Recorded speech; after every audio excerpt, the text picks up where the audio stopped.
What is going on, everyone? So, I think this is the second live stream that I've done in a few months, but I want to start doing live streams on this channel more often. I want to talk about travel credit cards. I also want to show you guys in this video, we're going to talk a little bit about travel credit cards, and I want to show you guys the new camera that I got, the new travel camera that I picked up. So we'll do that as well. I'm going to wait. I'll save the camera until later on in the video or in the live stream. But as you guys come in, just let me know you're here and let me know where you guys are watching me from. So I see British Gray. What's going on, British Gray? And he says, good Saturday evening from DC. Let's see. From DC, showing you love from Tampa, Florida. Miss British Gray. Okay, I'm confused. So you're this Saturday evening, DC. Okay, what? All right. So when you guys come in, just let me know where you're coming from. Let me know where you guys are watching me from, and then we'll talk a little bit. I want to talk about this travel credit card that I got. I think I got the worst travel credit card that I possibly could have gotten, but there's a reason why I got it.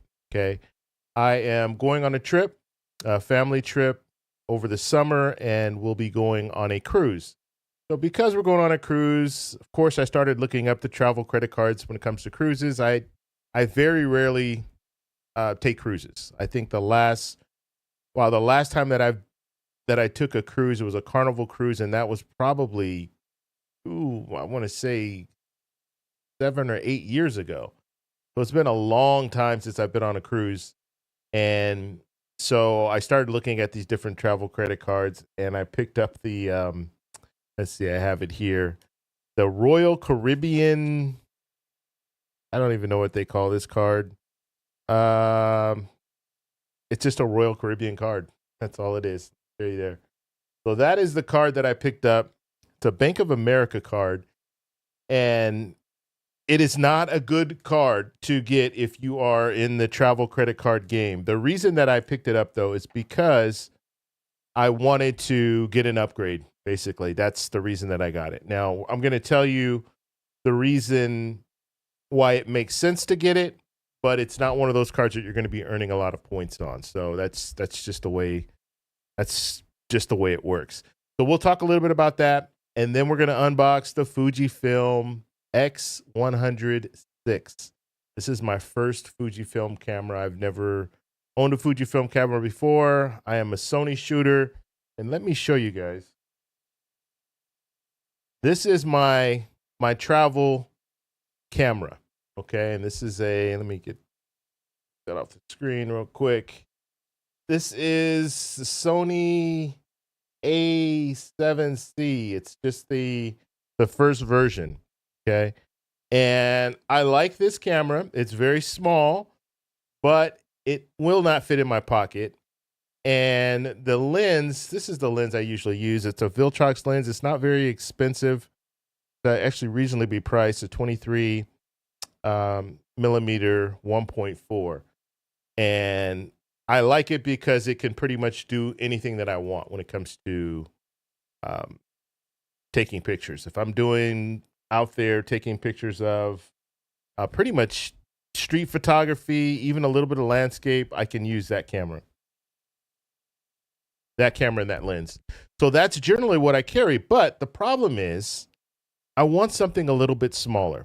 Now, the camera, this Sony camera is a better camera than the Fujifilm. As far as this is a full frame sensor camera. It's great. And I will still bring it when I travel. So I'm still going to bring the Sony, but I wanted something that's like an everyday camera, something that I can take anywhere that I go when I'm traveling.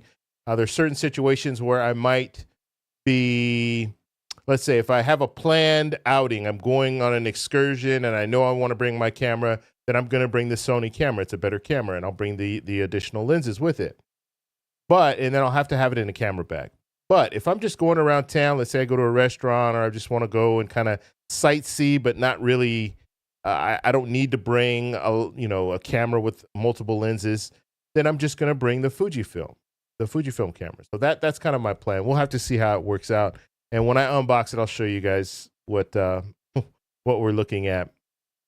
And maybe it will work and maybe it won't. Maybe it'll be the same size as the Sony and it won't really benefit me in any way. We'll have to see. But that is what we'll talk about. Then I also want to talk about the baggage fees. So, and we're going to kind of the way that I'm going to structure these live streams, it's going to be travel news. We'll talk about travel credit cards, but I also want to talk about news, just what's going on in the travel industry right now. They're raising baggage fees again, and this is a huge problem, I think. And the airline industry, they've been getting hit. Congress, I won't even say Congress. Actually, the president is going after the airline industry, basically saying that you need to show, and I think it's fair that you should show upfront pricing is basically what it is. So you're not getting in there and searching for flights, and then when you get to that final page, then you see all of these fees tacked on, and you're thinking, "Wow, I didn't know it was going to be that expensive," and it jumps up $100 or $150. So upfront pricing is something that President Biden has been talking a lot about. And now we're seeing the airline industry. I'm not going to say they're hitting back, but the airline industry is now saying, okay, well, we're going to up our fees, our baggage fees. They make a ton of money on baggage fees. And so we're going to talk a little bit about that. I'm going to show you a couple of clips of just the airlines that are currently upping their prices, their baggage fees, and then a way around it. There are actually two ways around having to pay these baggage fees. And yes, it can get very expensive. If you think about, let's say, the baggage fee, if you want to check a bag, it's $35. That's each flight, each way. Okay, so if I'm flying to a destination, I pay $35. On the way back, guess what? I have to pay another $35 in order to get back. And so that's $70 right there that you're paying just in baggage fees. So you might see a fare for $300 and think, wow, this is a good round trip ticket. And then come to find out you have to pay an additional $70 just because of the baggage fees. Okay. And that doesn't count any of the other stuff that you might be charged when you fly, like if you want to eat a meal and things like that. Certain flights will charge you for meals and just, I mean, they charge you for everything. It's really crazy. And depending on who you're flying with, some airlines charge you for every little thing, carry-on luggage, everything. So you really have to be careful when it comes to that. So we'll talk about that. All right. So first thing I want to do, and as you guys come in, let me know you're here. Let me know your name and where you're watching from. But I want to, let's pull this screen up. I want to take a look at this travel credit card that I got. And I want to talk a little bit about the reason why I got it and why it's probably not a real good card for you to consider. But if you are traveling, if you are going on a cruise, you should consider. Okay, so first off, whenever I look at these travel credit cards, first thing that I want to know, let me get this screen closer to me.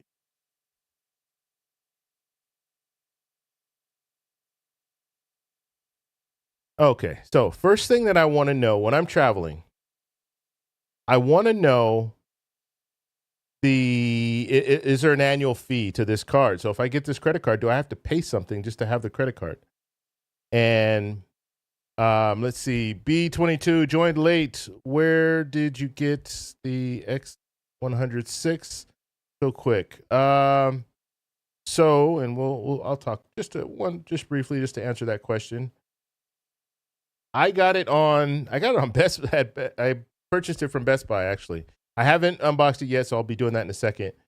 But it's funny because I was a little irritated because I had two choices. Get it from B&H Photo, which is probably the recommended. I recommend if you're getting any camera equipment, get it from B&H. B&H Photo, they've been around for a very long time.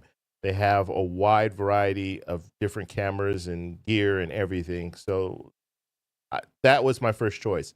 However, I I bought a TV last year, and I got the membership. The now Best Buy has this kind of membership program where they extend your warranty and all this different stuff.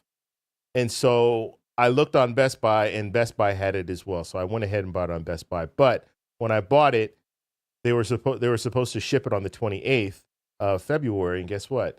They sent me a notice saying, "Sorry, but we don't have it." Basically, they didn't say those words, but they said that there's been a delay in shipping. So I'm thinking, okay, here we go. And then they gave me a 2-week window. So they said by March 14th, if we have not shipped it to you, then we will go ahead and refund your money. And so at that point, I was really, really irritated. I was irritated because now I'm out there, right? I have this on hold, and now I can't buy it from anywhere else, because then I go to B&H Photo, and what does B&H Photo say? It says that they have a limited supply, and they're basically putting people on a list. So some people got in when you got in early, but now it would be a list. So I would have to wait with them or wait with Best Buy to see. And I didn't want them to refund the money. I wanted the actual camera. So anyway, long story short, I got it. I ended up getting it probably about a week and a half ago. So maybe about 10 days ago is when I received it. So it was early March. So they went ahead and shipped it right after. I think it was a few days later. They told me that it was going to be shipped, like 2-day shipping or something like that. So I did receive it. So I'm happy. I'm happy about that. But I ordered it on the morning of, literally 3 hours after they had their announcement. Fujifilm had their announcement on YouTube. They put it out there. So as soon as they put that out there, then I went over to Best Buy, saw it was there, and I went ahead and ordered it. So I didn't waste any time. I knew it was going to be there was going to be a problem with them. He said, B22 says, "Nice job grabbing it. I saw the limited edition one is reselling on eBay for $18,000. Wow. Okay, now I didn't pay that much.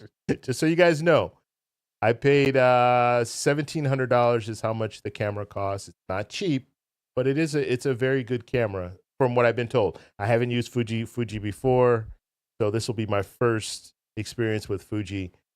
But yeah, 18,000. So the limited edition has different branding on it.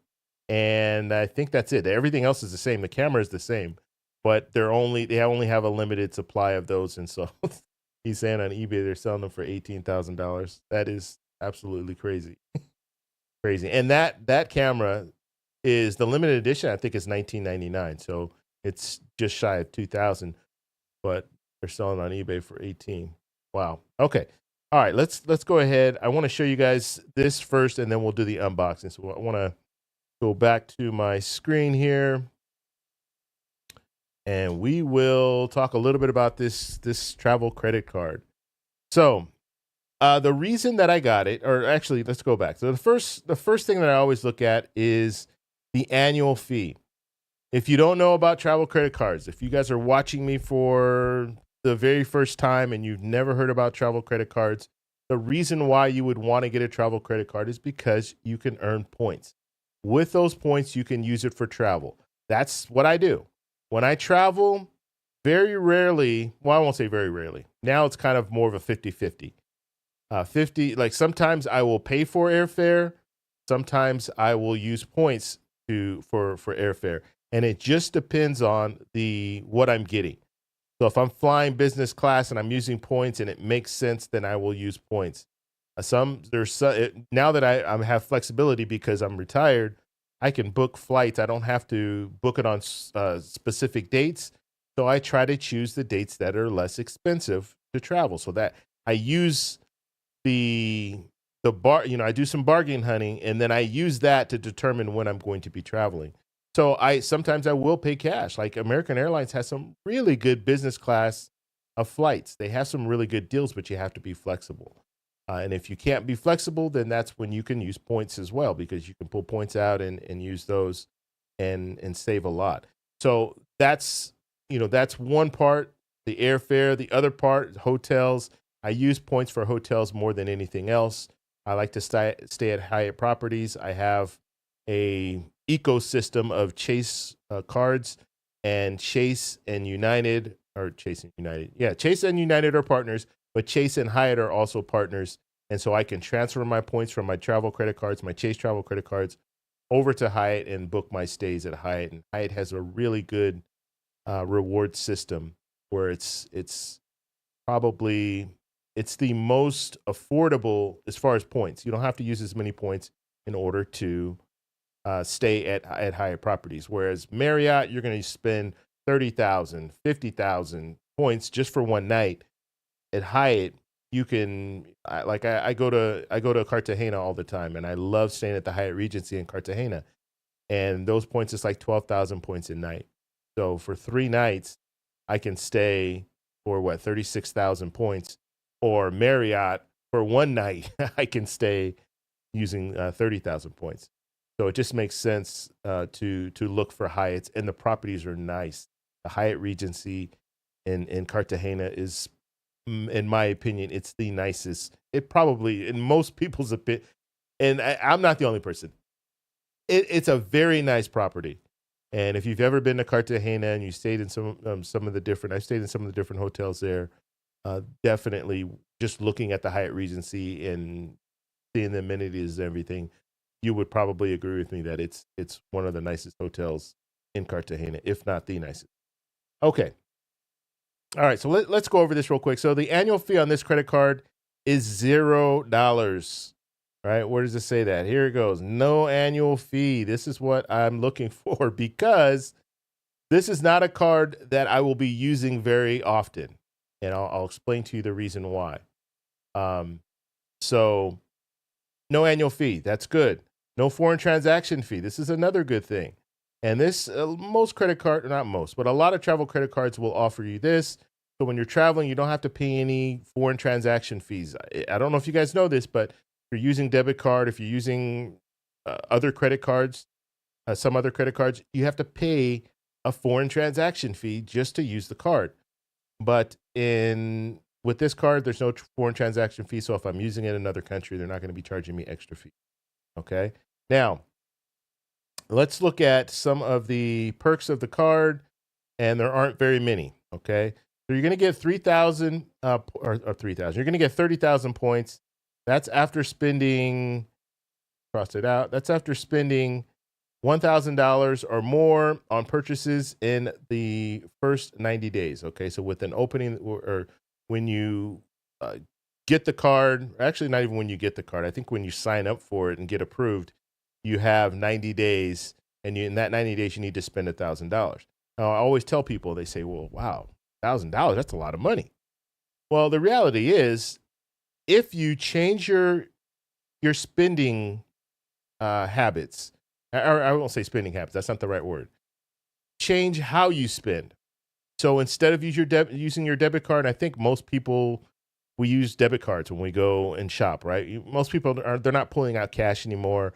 And checks, I don't think there's not too many people that are writing checks anymore. And I remember back in the day, I was still a kid, but my parents, we go to the grocery store, and my mom would pull out the checkbook and, fill out the check right at the cash register. You very rarely see that anymore. So people aren't really using checks, and cash is kind of, not too many people use cash. So most people are using their debit card.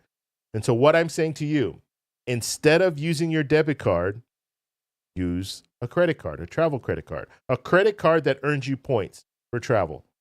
That's what I say. Now, I only use travel credit cards. I never use my debit card. The only time that I'll ever pull my debit card out is if I need cash. That's the only time. But other than that, my debit card stays in my wallet, and I always use the travel credit cards. And so if you think about it like this, and another thing you have to think about too, is when you're using travel credit cards or any credit card, make sure you have money in the bank.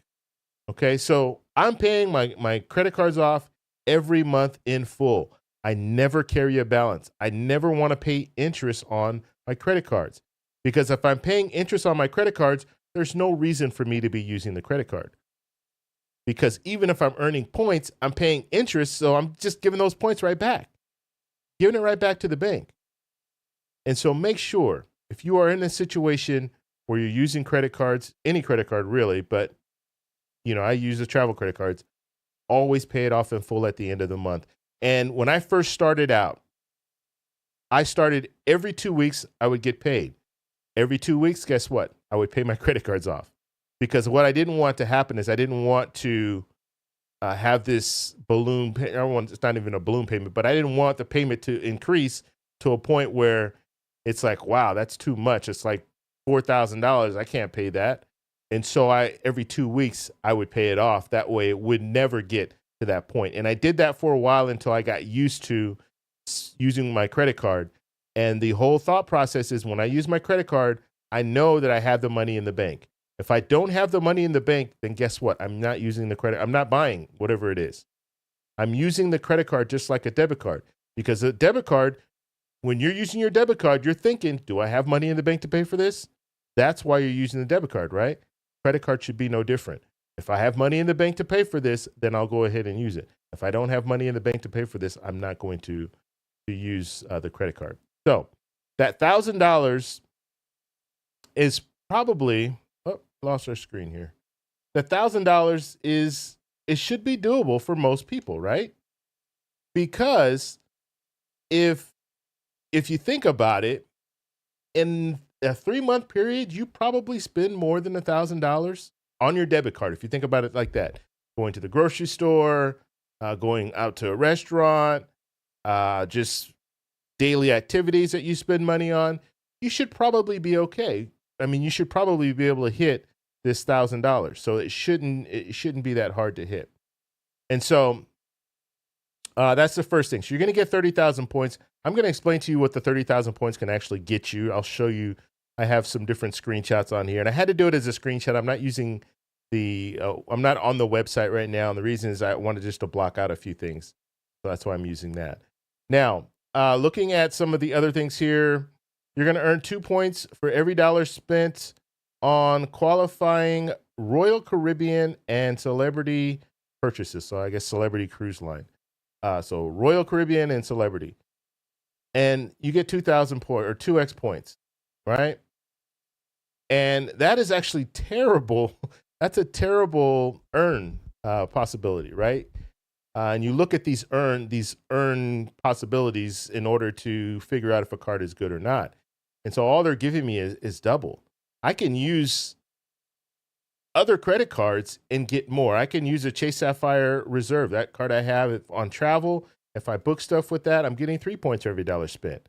So I'm getting more with that, with the Chase compared to their branded card, which in this situation, their branded card should get you the most value, right? You should be able to earn the most points with their credit card.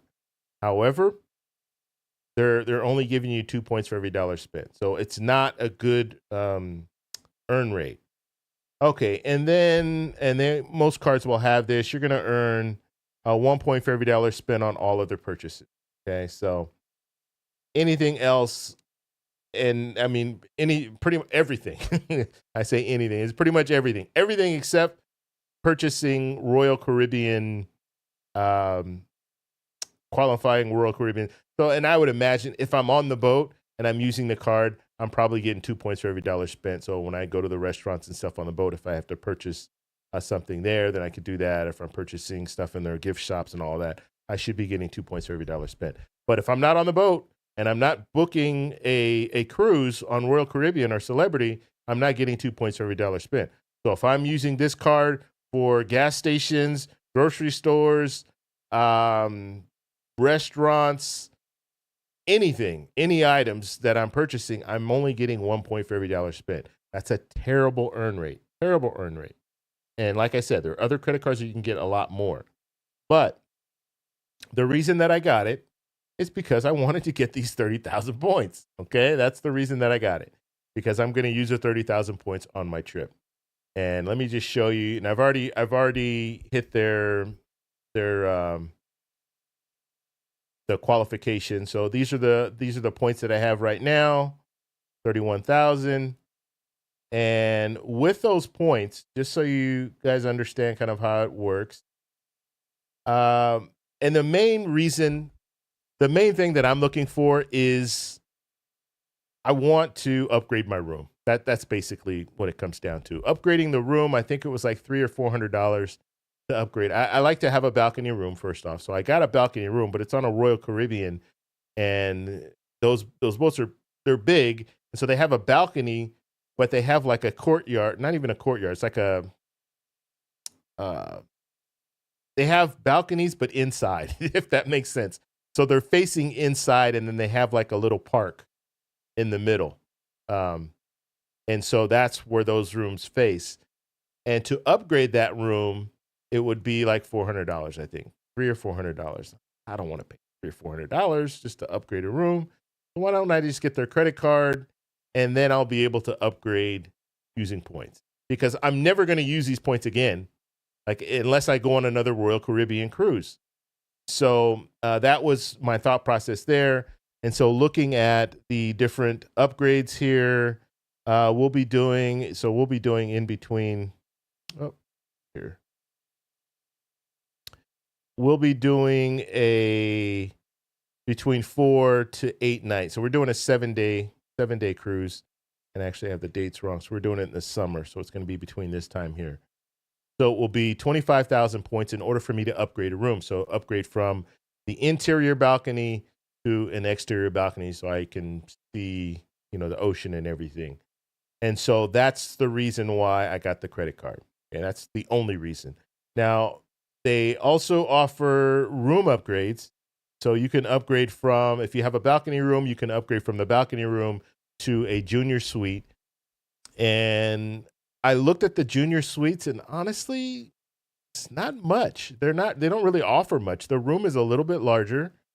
You'll have the balcony. I don't know if all the junior suites face out to the sea, but you're not really getting that much. But it's 75,000 points in order to get that. So that's out of what I don't have 75,000 points. I only have 31,000. So I don't even have enough to even entertain that. Maybe they'll be nice enough. What I'm going to do is, I think you have to book this online. So I'll book it online first. Then maybe when we get there, they'll be nice enough to upgrade me again. Or maybe I'll pay, I wouldn't be opposed to paying $200, a little bit extra. Oh, what's going on with my screen here? It keeps going out. I have to get a different wire. I think the wire is bad on here. But yes, I wouldn't be opposed to upgrading maybe $200, maybe $250 just to upgrade. But I'm not going to pay. I don't have the 75,000. And then if you do the Alaska cruise, the same thing. If you want to upgrade, it's 75,000. And so that's pretty much what we're looking at when it comes to this card. But it's not a great card unless you travel. If you travel a lot, then it's a good card. But if you don't travel, it's not really, in my opinion, it's not worth it. Okay, let's see some of the other stuff here. Onboard credits, individual, blah, blah, blah. Let's see, 1,000. Okay, so if you have 5,000 points, that's equivalent to a $50 onboard credit. 10,000 points, that's equivalent to $100. So if I use the card and I do the upgrade is going to give me, or the upgrade was 25,000 points to upgrade from an interior to an exterior balcony. So I'll have like 6,000 points left over. So I can use that 5,000 and get an onboard credit for $50 on top of that. So that's not too bad. And there are a few other things here. Let's see. 15,000, 150. What is this here?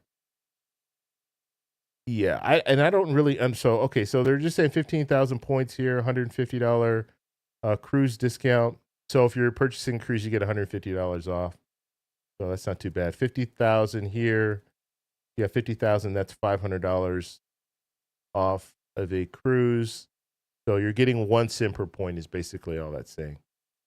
All right, that's it. Okay, and this is just miscellaneous. I don't even like little souvenirs and things that you can get. I guess it's not too bad. I mean, this is 1,000. So that's equivalent to like $10.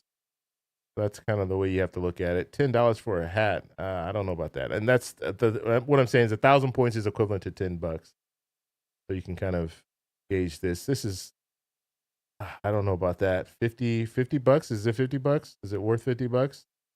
Is that the Osprey? But it has a Royal Caribbean logo on it, which I don't like. I wouldn't get it just for that reason. So here's some of the stuff that you can get. Interesting. But the bottom line is, when it comes to that card, the reason that I got it is because I wanted to do the room upgrade, and I didn't want to have to pay for the room upgrade. So that's the reason that I got it. Because the way that I think about things is, I'm going to spend $1,000 in 90 days. And I can leverage credit in order to do that, as long as I pay my credit card off, right? And so that's what I did. And then in addition to this, well, which is not shown on here, but when they sent it to me, they told me that if I spend $3,000 in 3 months, is it 3 months? Yeah, $3,000 in 3 months, they would give me a $50 airline credit, which I went ahead and just continued using the card. So I will hit that credit as well, $50 credit on the airline. I would imagine I have to indicate which airline it is. And then when I'm on the airline, let's say I want to purchase Wi-Fi, or I want to purchase a meal or something like that on the plane, then they're going to credit that to my account. So that's pretty much how that works. All righty. Okay, if you guys have questions about anything, let me know in the chat, and then we're going to do our little unboxing, and we'll take a look at this Fujifilm camera, Fujifilm X100VI. And I really, it's funny. I want to start taking up photography. Well, I want to start. I used to shoot all the time, and it's always been a passion of mine. I enjoyed doing it for years. Like, I started in 2010, and I started out going out shooting landscapes, and I really enjoy that. That's my favorite thing to do, is to go out and take pictures of landscapes, come back home, edit the pictures, and then at the time I was posting to Facebook, okay, because Facebook was the thing. Instagram was around, but it wasn't very popular. And so I used to do a photo of the day. Every day I would put out a new photo. And I've been wanting to get back to that. But then I got a little bit busy at work, and I kind of pulled away a little bit from doing the landscape stuff. But then I started doing portraits and shooting weddings, and I started shooting professionally. And I enjoy that. I enjoy that a lot, but I really get more satisfaction from just going out and taking pictures and taking landscape pictures and stuff, and then entering them in the contests and things like that. I really enjoy that. That's like my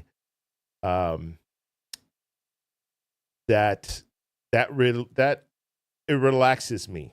The whole process of it relaxes me. And I even got into printing my work and stuff like that. And it's just, it's really, I don't know how to explain it. I guess the best way to explain it is like, if the people who like to cook, it's kind of that same setup, because what do? You go to the store, you get your ingredients. Photography, I go out to a location and I take some pictures, and then I get home. And so if you're cooking, you get home with the ingredients and you start cooking. When I come home from taking pictures, I sit down, I start editing. So that's that process of me editing. And then after, when you're cooking, after you've put the ingredients together and you start cooking, or you finish cooking, then what do? You eat it. You taste it, right? You have other people taste it as well. And so that process for me was, after I'm done editing it, I post it. And then I get responses from the post. And, so that is the process that I used to do all the time. And I've come away from that because I'm shooting a lot of video now. I'm retired now. So this is the perfect opportunity for me to really start getting back into the whole photography thing. And so that's what I plan to do. Now, I'm not going back to weddings. Wedding photography it's fun, but it is very stressful. very stressful, and um, it's very demanding. Believe it or not, it is very demanding because you have to think of it this way. When you're shooting a wedding, usually a wedding is going to if I'm going to go shoot a wedding, it's going to take at least 10 hours, okay? Because you want to get the bride before, in the morning, before she gets dressed, get all of those pictures and get pictures of all of the important pieces, the dress, the shoes, and all of that stuff, right? And then you're going to photograph the wedding, obviously. And then you have to photograph the portraits. And then after the ceremony, you're going to photograph the party, right? And so you're going to do all of that. And so that will last until like 10, 11 o'clock at night before all of that is done. And so you're starting early in the morning, maybe around 9 or 10 o'clock in the morning, and you're not ending until maybe 10 or 11 at night. And in some situations, you might even end later.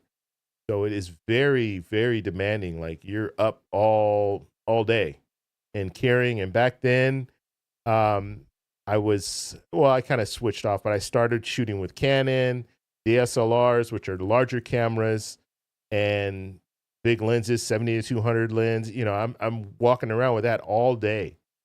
And so it's really, really hard to do. And it's funny because even in my job, and I worked in law enforcement, so we were out and about. I was carrying extra weight, vest and all that stuff on. But we would, it's kind of like the saying at work is like, hurry up and go, or hurry up and wait. I mean, so you hurry up to some place and then now you got to wait. And then you got to hurry up again, then you got to wait. And so we did a lot of that waiting. Whereas in shooting a wedding, there's no wait. It's like you get there, you shoot, and you're on your feet shooting because you don't want to miss something. That's where the stress comes in. Okay, so the landscape stuff is so much more relaxing, and I mean it's just relaxing in general because you're in a nice environment and you're just creating, thinking in that creative mind. So I really enjoy that. Okay, so we're gonna get right to it. Let me show you first. And just so you guys, I don't know when you guys started watching, but I have another camera here. I'll show that when we actually do the unboxing. Actually, I can kind of flip over both, right? Oh, there you go. All right, you guys are seeing my belly cam. So this is the camera that I usually take when I travel, okay? And it's the Sony, just so if you guys haven't seen this already, it's a Sony A7C. Okay, and this is the first one. It's not the second one. I know they have another version of this now, but this is the one that I use, and it's good. It's not. I mean, you guys see the size there. It's not that big, but I can't put it in my pocket. I can put it in a small camera bag, but that's pretty much it. Like I can't. There's no way that I can just have this on me at all times because I have to have a camera bag. And in most situations, I don't want to carry a camera bag everywhere that I go. So I decided, and now I don't know, as far as size goes, I don't know if this is smaller. We'll see. If, I would imagine it's smaller, but I'm not 100% sure. Okay. Should I be sucking my stomach in? So you go, let's see. All right. I'm teasing. Okay. So let's go ahead and unbox the FUJIFILM X100VI. So what I'm going to do is I'm going to do some videos on this. So I will have some like proper videos where I talk about it and show you some of the specs and everything. But I just wanted to do the unboxing with you guys. And this camera is very popular right now, and you'll be lucky if you can find one. Especially if you haven't ordered one already, you're probably not going to be able to get it for another couple months because it's that popular.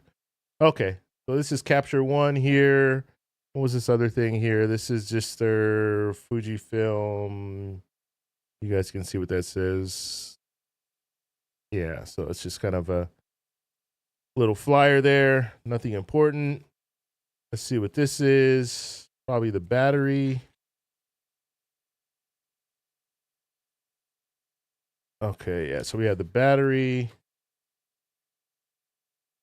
So camera straps. I don't use camera straps. I use, actually, I shouldn't say I don't use camera straps. I use this strap. This is the strap that I use. And it just goes on one hand. That's what I like. So I can just carry the camera like this.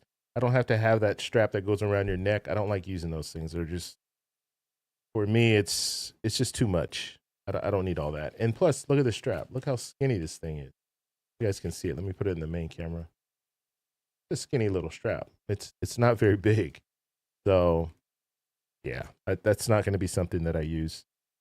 And let's see. Okay, so we have our little attachments for the camera. So this would allow me to put the straps on. So we'll have to use those because I have one. So I'll use that. I actually bought a strap for it, just like the one that I showed you on my Sony. And then here's your battery. And this is the same battery that they used in their older version, which is the 5. So that's that. And then just a cable. So that's that. And we're getting to the good part. Let's see if there's anything else.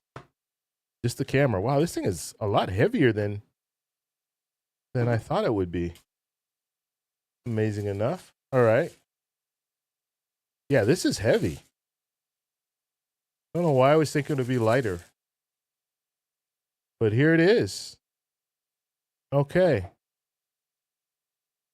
Well, there you go. That is the camera. Now, I guess I can pop the battery. I'm going to do all that later. Like I said, I'll do some proper videos of it. Let me give you guys a full view here. What it looks like. It feels pretty good in the hand, actually. Doesn't feel too, like I was concerned if it was going to be like, I mean, it's heavy and it feels pretty durable. Like if I dropped it, it probably wouldn't break. Hope it doesn't break. You have your little flip out screen here. That. Pretty nice. Pretty nice. So I will mess around with it. Now, the comparison, you're looking, get back to my belly camera. You're putting these together. See, that's probably the best way. So they're about the same size. But the only difference is the lens. And so that's the difference. So when you're looking at, wait a minute, we're doing worse. Okay, here we go. So when you're looking at the lens, and of course I can get different lenses for the Sony camera to make it shorter, but I haven't been able to find a pancake lens that's the same size as this lens here on the Fuji. But yeah, pretty good. Pretty nice. One thing that I do like, and let me just go over some of the reasons why I picked this camera up. But when it comes to size, yeah, they're very, very close. But the Sony is a little bit thicker, as you can see. Now, this is a full frame. The Sony is a full frame camera. So that should be said. This is a better camera than the Fuji. Okay, better quality. But when it comes to street photography and landscape and stuff like that, you can definitely you can take some really good pictures with the Fuji, with a crop sensor, basically. So, all right. So, why did I get this camera? So the main reason that I picked this up is, well, the first reason was for the size. I wanted something small enough that I could, and technically, I could put this in my pocket. It would be tight, but it would fit. It would definitely fit my pocket. Let's see. Oh, wow. thinking I'm breaking it. The lens is the lens cap is pretty snug on there. That's pretty good. But yes, I could put this in my pocket if I absolutely had to. Now, a coat pocket, absolutely. If it's a jacket pocket, I could put it in there, no problem. But as far as like if I'm wearing jeans, I mean, I could get away with putting it in there. I would probably, usually when I'm traveling, I travel with one of those fanny packs. I know it sounds weird, but if you guys travel, you know what I'm saying. Most people, I won't say most, but a lot of people, it's kind of a, people use the fanny packs, but they put them across their chest. And so that's what I do. So I just pull it across my chest, and then I'll put different things in there.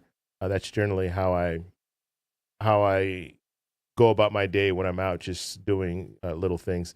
But I don't necessarily need a camera bag for this, and that's the good thing. That's what I was really looking forward to, having a camera where I don't have to carry an extra camera bag. And so the size is number one. And then there's some other things. Just the dials. If you're looking at this, the dials here, I like these physical dials. I really appreciate that, because I can do everything. I can do the ISO. I can do the shutter speed. I can do the compensation. I can do all of that here, and I like that. I really like the fact that I don't have to go into a menu in order to find, okay, let me switch this or change that. I can do it on the go, and it kind of gives you that, it's like back when I was using DSLRs, and because mirrorless cameras, what they've done with the mirrorless cameras, and if you don't know the difference, so you have the DSLR, so you have the actual mirror that's inside of the camera. Those are the older cameras. There's still some around, but back when I started photography, that was the popular camera. And so you have a mirror in there, so you're actually looking through the little viewfinder, and you're looking down through a mirror, and it's actually showing you what the lens is seeing. And so what they did is they went to mirrorless cameras. Sony really started this, and that's when I started thinking about mirrorless cameras, when Sony started putting out all their cameras. And then I actually switched from Canon to Sony when the mirrorless cameras got to a point where I thought that they were good. And the first mirrorless camera I got was a Sony A7R III. And so they switched to a mirrorless camera where you didn't have that mirror in there, so you can make the body smaller. But also what they did is they made the body smaller, and then they took a lot of the buttons and stuff that you have, like the physical buttons, off of it and put it into a menu, or put it into like a quick access menu. And so you had to go into a menu to change some things. And so I always like those physical buttons, because even if I'm shooting, this is one thing, especially when I was shooting professionally, weddings and things like that, I didn't want to have to always look down at my my phone, look down at my camera and go into a menu and switch something. I wanted to be able to do it on the fly, because I would have the camera up to my face. And so if I can do things on the fly and not have to pull the camera down, then I'm not going to miss shots. Because there are a lot of situations, especially when you're shooting weddings, where you're taking pictures and then you look down to switch something and then you miss an important moment. And so I like to have the camera up to my face the whole time and just take pictures. And if I need to fix things, I can fix it in the fly while I'm still looking through the camera.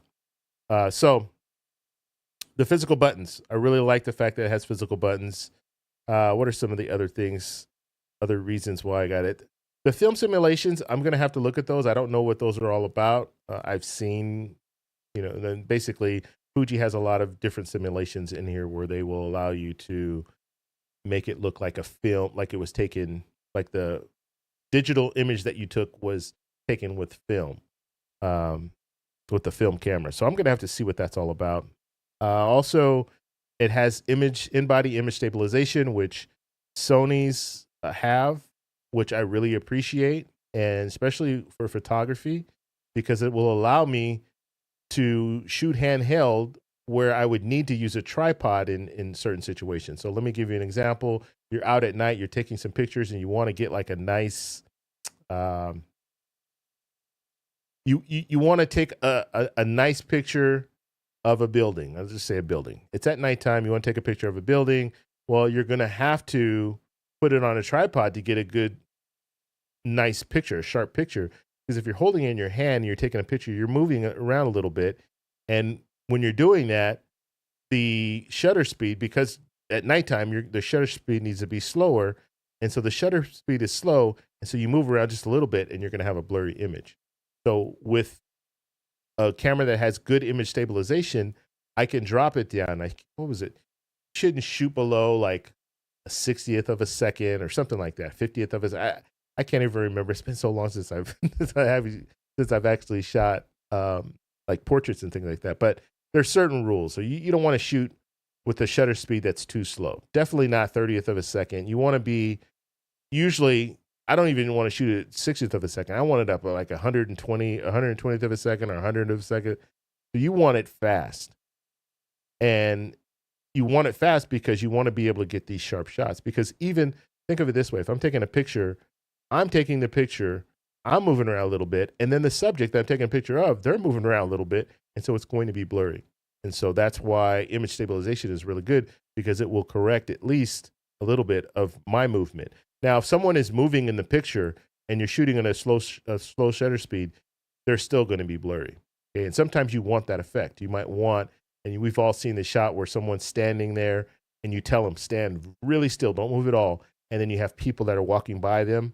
And so then they're really sharp, and then you see the people that are like in a blur, that kind of stuff. You can get those shots, or the popular racing shot where you'll have a car that races by and you pan with that car as you're taking the picture. And so the car is sharp, but the background is really blurry. And so it's like a streak, right? It looks like the car is moving really, really fast. So different techniques like that, but you can do that with the in-body image stabilization a lot easier than you can with if you don't have it. So something that I was looking forward to trying out. And then what else? A few other things. Like I said, I'll do a proper video on it. I'm interested to see how the video quality is on this camera, because this could be a backup to, because generally what I do is I do shoot videos every day. And so generally what I do is I will I'll use my Sony camera for video. And so I'll have like wherever I travel to, I'll usually set up a little studio. It's like the first thing I do, set up a little studio so I can shoot videos every day. And so now I don't have to break down that little studio. I can have it still set up, and I can take this camera out when I just go out for the day. So that's good. You know, it's kind of weird when you move this around, the in-body image stabilization, I can feel it kind of moving around with the camera. It's off, it's not on, but I can feel it kind of move, because in-body image stabilization is like a little, just think of the sensor is like floating and it will move around, but I can actually feel it moving around in here.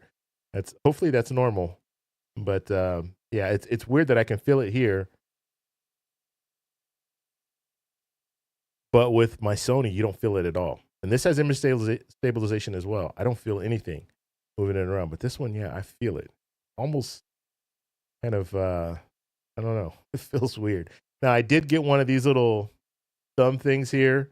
I got that. Actually, let me show you.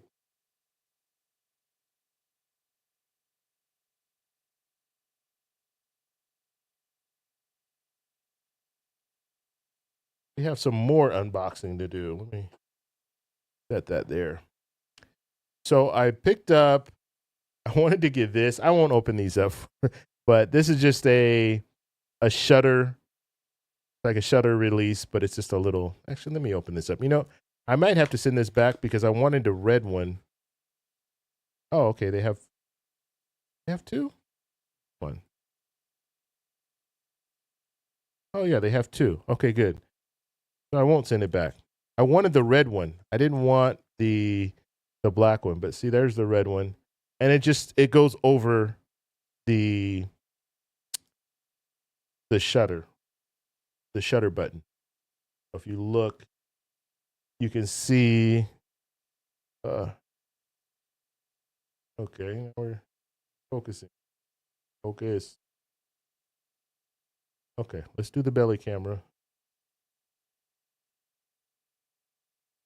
So right here, there's a shutter button, and you can just screw it over the top of that. So that's the reason that I got those. So just little, I don't know, little toys. What is going on with my focus? That's not focusing on me. Wow, it just said no focus on anything. Hopefully get that back. That's really weird that it just stopped focusing. Okay, so that's the first thing, or that's the next thing here. All right, there, now I'm back in focus. What's going on with that? All right. And then I was saying I got this little thing for your thumb. Now, these are good. And this just goes over the hot shoe. And I like it. I got one I have one on my Sony, and let me just show you it on the Sony, so how it works. But when I'm out carrying a camera, if I carry it, usually this is the way I carry it. So I'll put this through my wrist, and then I'll just hold it like this. That way, if I just want, I can just let it dangle if I need to. But I very rarely will do that, but it's just nice to have. Plus, if I lose it, I drop, if it comes out of my hand, it's not going to fall to the ground.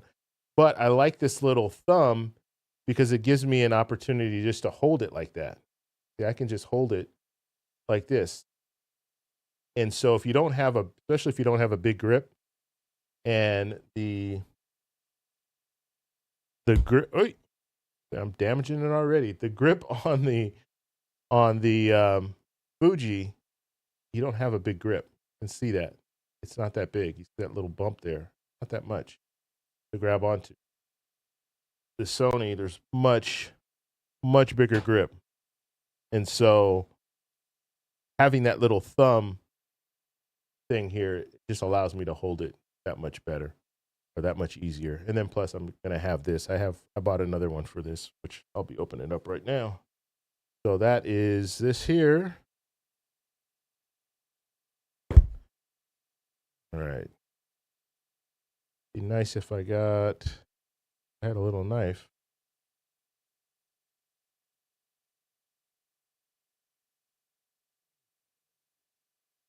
All right, we're going to damage the box. Well, okay. Yeah, so this is the same. The leather strap, Small Rig. That's the company. I love Small Rig for camera gear. They usually have pretty good quality stuff. So that's all it is. Just this camera strap. And so I'll be using that as well. So got everything that I need. So now I just need to go out and take pictures. That'll be the next thing. Okay, so any questions? Any questions at all for the people still in the room? Yeah, any questions? And I understand. I don't put out live streams on this channel very often. I'm gonna start doing more, and we'll build an audience here. I've been focusing so much on my other channel, and now it's time to really focus on this channel more and talk a little bit about some of the stuff that's going on in the travel industry, as well as travel credit cards, and just get back into this whole thing. I used to talk a lot about travel and travel credit cards, and I pulled away from that. And basically, if you don't know my other channel, that's where I talked about all of that stuff. But I kind of switched a little bit and started talking about stimulus checks back when they were popular, because the travel industry was, at the time, we were shut down. Nobody was traveling anywhere. So I decided to pivot. And so I pivoted and I started talking about that stuff. The only problem is I started talking about that stuff, and now my audience wanted to see more of that stuff. And so I had to pull away from the travel stuff.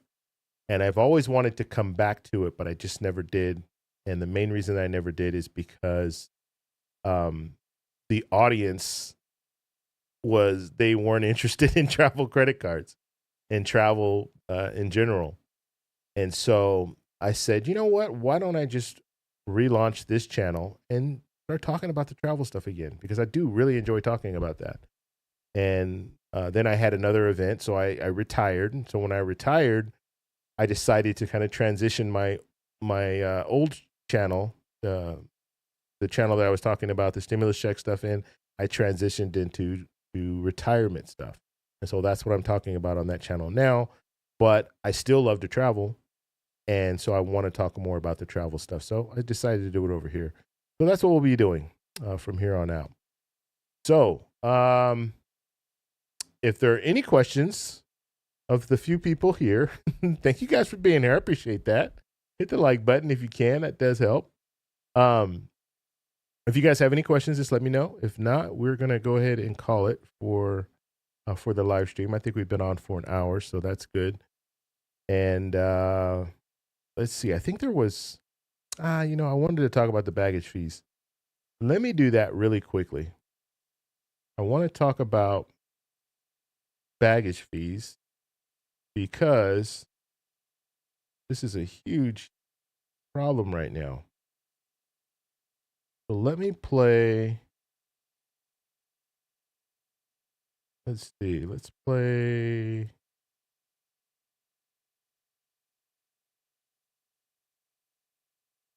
Pull up. I have to set it up first. Put this out here.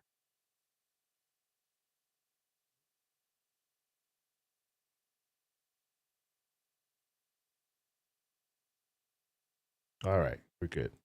All right, so the first video, I'm just going to show you guys these videos real quick, and then we'll talk a little bit about this. But we're talking about baggage fees. So baggage fees, the price of bags are going up, okay? And all the airlines are pretty much coming together, and they're raising the prices of their bags.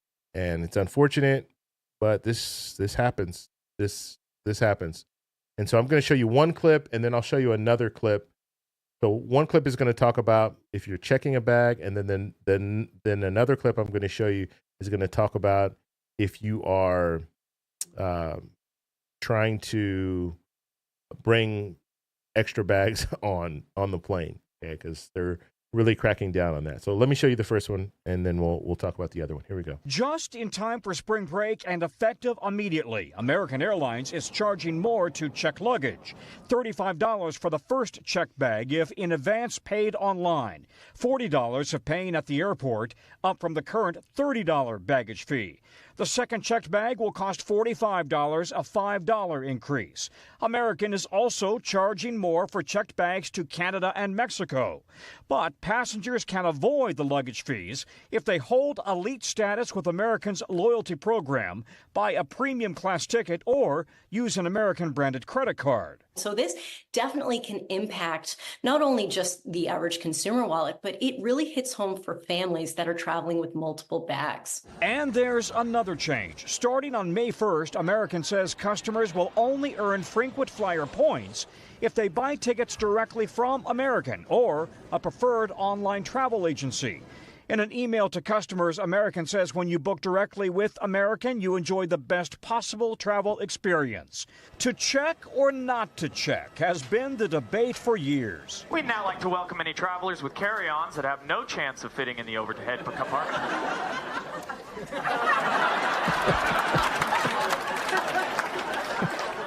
It'll fit. Oh, it'll fit. With many passengers packing everything into carry-ons. So will other airlines follow American in hiking luggage fees? Delta now charges $30 for the first bag. United charges $30 in advance. Alaska and JetBlue just raised their prices to $35.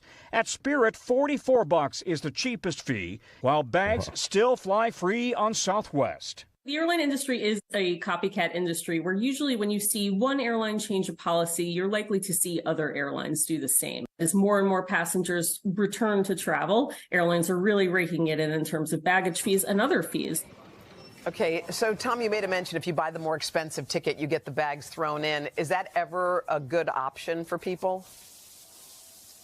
Listen, I think that everybody has to do the numbers and decide if it makes sense, because keep in mind, airlines these days can and often do charge you more for legroom, for an aisle seat, a window seat, of course, for food, for your luggage, for Wi-Fi, all of that, right? Food and drinks. So you've got to decide at the end of the day, is it better to get a more expensive ticket where some of that is included, or do you want to go with the cheapest, a la carte, if you will, and then keep adding on all the fees? And a lot of people on a budget, you know, they struggle with that. Yeah, that adds up. I was also concerned about the frequent flyer miles. So you don't get them if you book through another agency? That is what American is going to do effective May 1st. They want you to book your ticket on their website. Otherwise, you won't get the frequent flyer points. Now, they are going to announce some specified favorable or preferred travel outlets you can book through. But for the most part, they want you to book on their website, and if you don't, they're not going to give you the points. Sometimes the other ones are cheaper. I so you know. go for the cheapest. Exactly. Flight. This makes me grouchy. Okay. Don't shoot the messenger. Don't shoot the messenger. Oh, not your fault. They're going to start charging, like, do you want a smile from the flight attendant? $4.99. Yeah, okay. Thank you, Tom. Mr. Roker, what's going on in this world?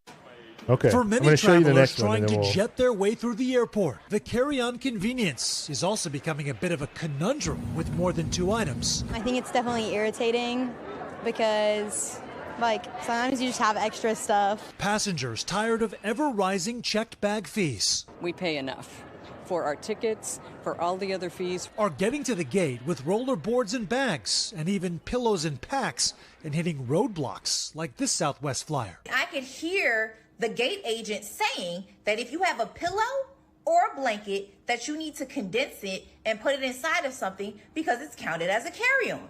Southwest Airlines, which does allow passengers 2 free checked bags, states on its website that personal items can include purses and cross-body bags, briefcases, blankets, pillows, not including neck pillows, cameras, food containers, or laptops. Southwest telling NBC News, the crackdown referenced in recent reporting is in actuality a clarification of the already existing policy limiting customers to 2 items. American Airlines says it focuses on the number of carry-ons and have not made any changes to their policy. So why the apparent crunch on carry-ons? As we've seen check bag prices increase, it's no wonder that there are more bags trying to fit in overhead bin space. And this can actually affect sort of the boarding process. Mere minutes can affect how many flights airlines can make, occasionally causing confrontation, like in Meet the Parents. I'm sorry, sir. You're going to have to check that. I got it. No, I'm sorry. That bag won't fit. No, I'm not. Hey, I'm not checking my bag.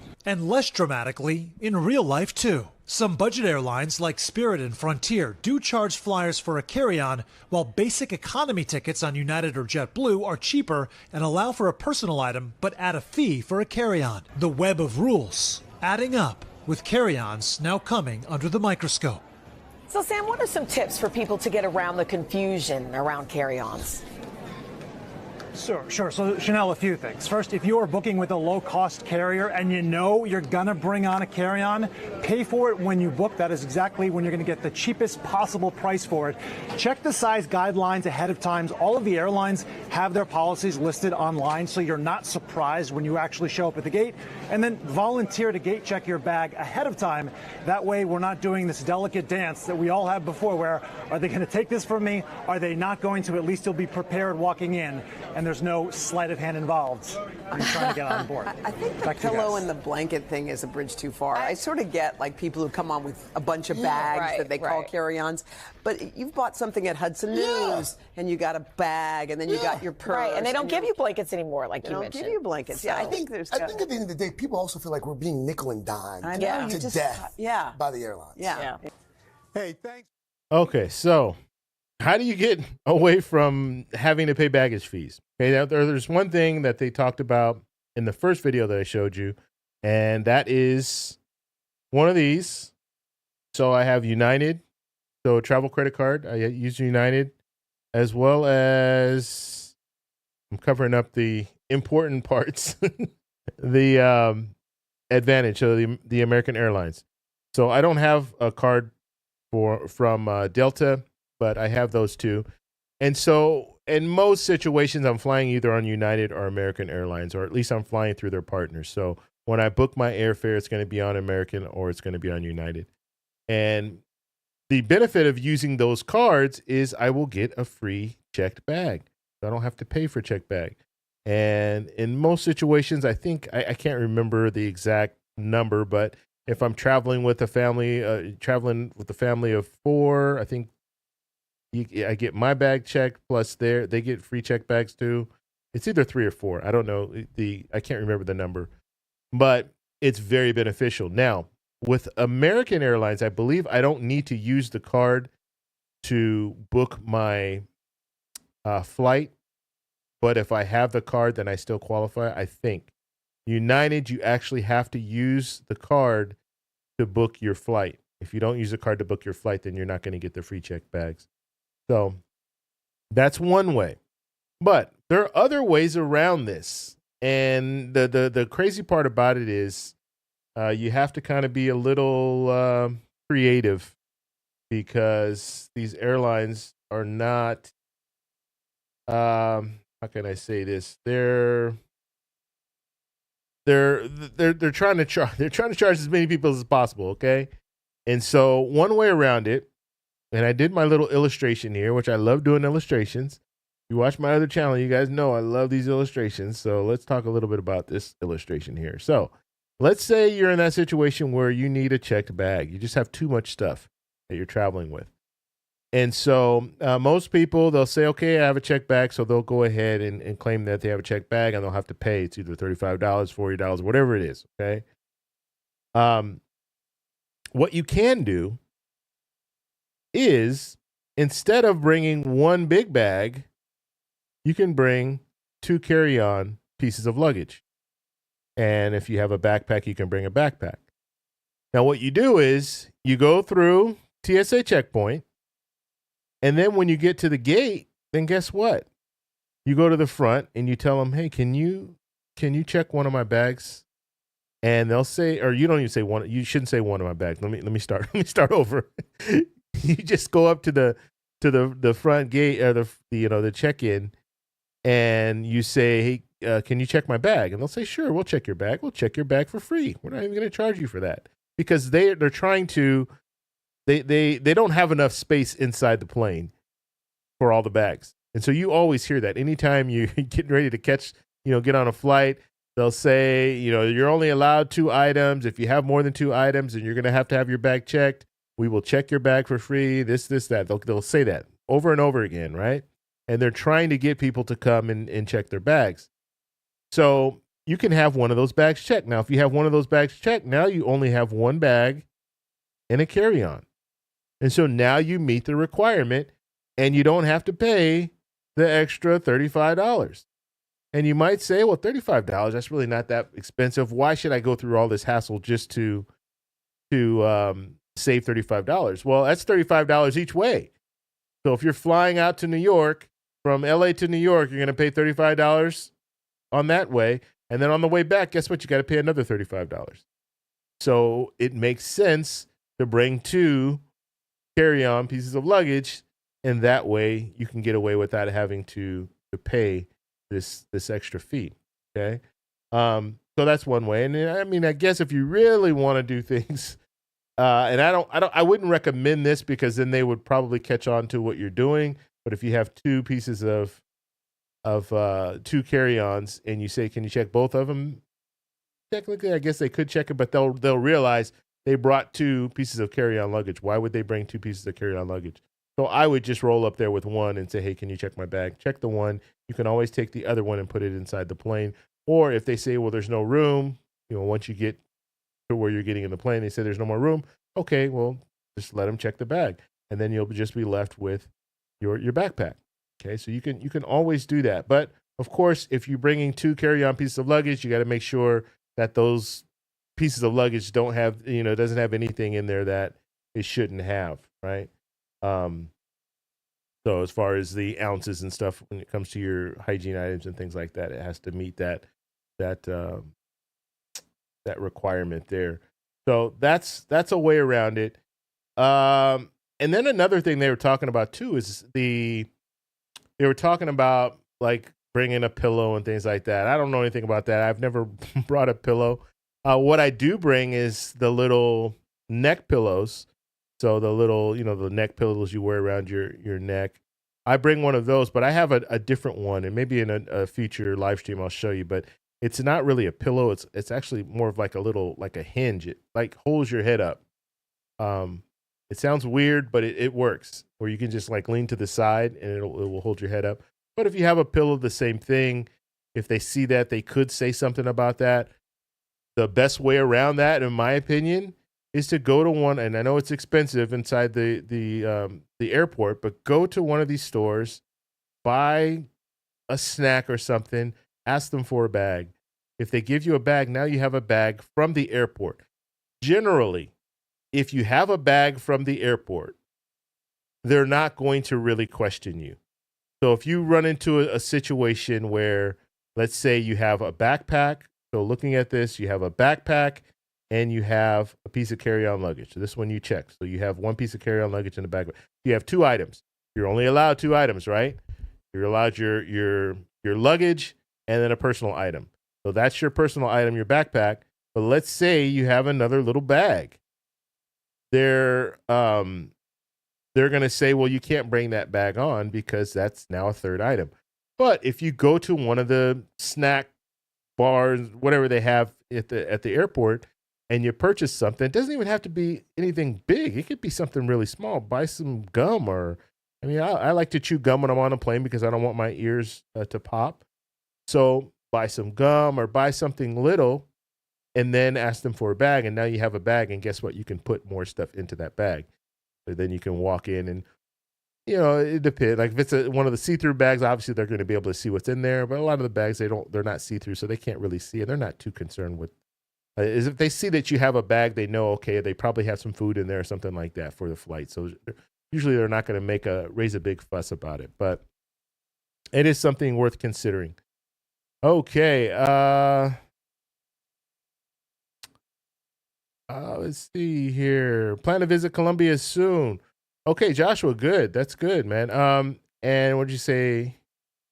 Hopefully we'll meet you and Mr. Carlos while I'm down there. I'm not in Colombia right now, but I will be going back. So maybe we will meet when I go back.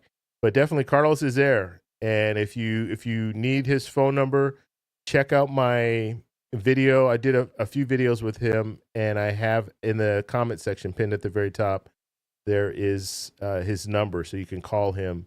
And I would highly recommend leaving the airport once you fly into if you're going to Medellin. Once you fly into Medellin, my recommendation, call him before. So call him before you actually leave, and let him know, hey, I'm going to be flying into Medellin Airport, and this is the time my flight is. Will you be available? And see if he's available. If he's available, sure, he'll come pick you up, and go about it that way. And Carlos is a really good guy. He's a really good guy. He'll be your tour guide. He'll take you around places. He took me to a lot of different places that I would have never gone to. Some stuff that's on the map and some stuff that's off the map, like some excursions and things that we did that wasn't a part of any excursion that you can set up on your own. So it was a real good time. So that's good. Hopefully you enjoy Colombia. All right. So let me flip back to our main screen here. And if you guys have any questions, put in the chat. We'll wait a couple minutes. But I just wanted to go over that. When it comes to luggage and things like that, there are some ways around it. And airlines are going to just keep trying to put these fees out there so they can make more and more money. They're making a killing on baggage fees right now. And that's why they're doing it. Because when they need a little bit more money, guess what? They hike up the prices. And if they all do it together, then we really don't have a recourse. So if American, Delta, JetBlue, United, all of it, if they all do them together, then people are like, well, we don't really have a choice. We can be upset, but we don't really have a choice. So the way around it, the easiest way around it is just to get one of their credit cards. Excuse me. But you have to be loyal to one airline, right? Or if you have two credit cards, you're loyal to both of those airlines. And I tend to be. One of the things that I like to do, because I'm getting travel credit cards, if I get an airline branded credit card, I want to be loyal to that airline, because if I'm using that card, I'm earning points. And if I'm earning points, I can use those points for future travel. So I want to be loyal to them. So my recommendation always, when you are looking at getting a credit card, an airline branded credit card, one thing that you should do, fly on that airline first and see if you like it. See if you like the customer service. See, if because the airlines are different. Okay, I could tell you, United, in my opinion, is different than American. Okay. And they have different strengths and weaknesses. Let's just put it that way. And so fly on those airlines first. Once you fly on them, then you can kind of get a better idea of if that airline is for you. And then you can go, and usually the crazy thing is, usually when you fly on these airlines, what do they do when you're landing? They're always pushing their credit card. And that could be a perfect opportunity for you to get one of their flyers and kind of look into it a little bit more. But I would recommend flying the airline first and then getting the credit cards. And once you get the credit card, then you'll get the free bags. Usually that comes standard on most airline branded credit cards. That's like a feature that, and I mean, it's sad to say, but it used to be free. Back in the day, when you would fly places, you didn't have to pay for a checked bag, but then they started adding these fees, and they realized now they could make a lot more money by adding fees, and so that's why we're paying for bags now. But airline branded credit cards one, then the other is bringing two carry-on size pieces of luggage, and then checking one when you get to the gate. So, all right, guys, thank you guys all for being here.